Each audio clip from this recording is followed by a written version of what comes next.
මුදලාලි මහත්තයා නම් හිතේ නෑ මේ වෙලේ. කරුණාකරලා මහත්තයාට කියන්න පොලිස් සල්ලි ගන්න කියලා. මාසු නිකන් සල්ලි ගෙවලා නැහැ. මහත්තයා කොහොමද මොහොතේ යන්නේ මේ දවස්වල වාර කරන්නේ? ඒකට කරන්න දෙයක් නැහැ. නැත්තම් දෙපම නෑ කියලා දාගන්න. අයි බරක්කෝ. එදී යාළුවඩක් හම්බුණානේ. සල්ලි ඉල්ලගත්ත නේද? තෝමස් ඉදිරියේ නෑ. මම කැතරින්ට කියලා ආවා. දැන් නව කිල්ල ගන්න වෙන්නේ ඔය ඉතින් නලවනවනේ. ඕකොන්ද සල්ලි කොම් කියන්නකෝ. අද මොකද යන්න ඕනම දෙයි. අදත් නොගියත් සන්තකේටම තියෙන තෙප්පමත් නැති වෙනවා. තුන් අපේ ලොක්කේ කරාබ දෙක විකුණලා හරි ඔක ණය ගෙවමු. කෙල්ලේ කරාබ දෙක බේර ගන්න බැරි වුණා. කෙල්ලගේ මූණ පාළු වෙනවා.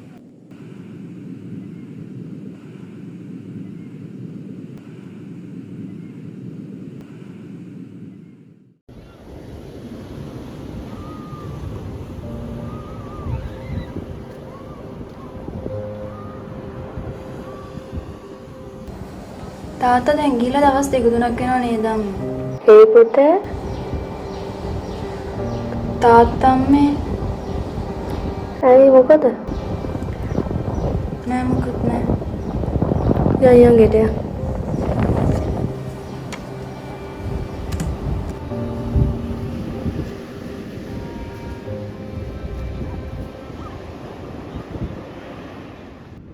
කතරින් අක්කේ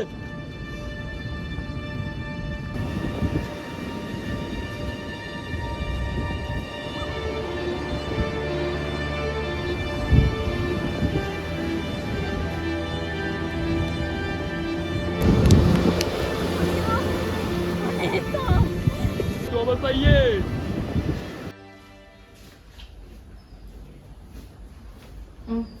මේ දෙන්න තියන්න.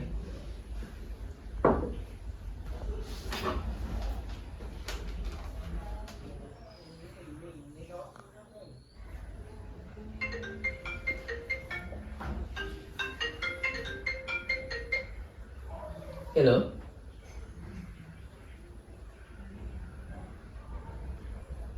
මොනවද?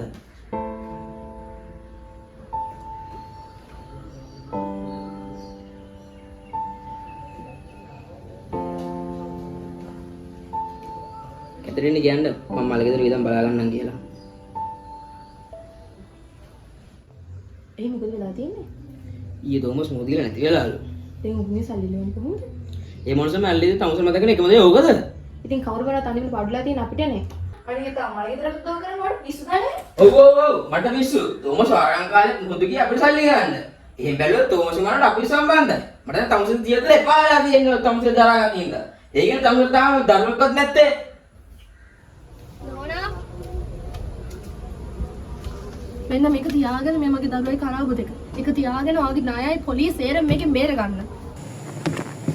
මට මේකේ පාකෙතරින් සමහර විට අපි බල කරේ නැත්නම් තාමත් තෝමස් ඉන්නවා. ඇතර මට සමා වෙන්නේ.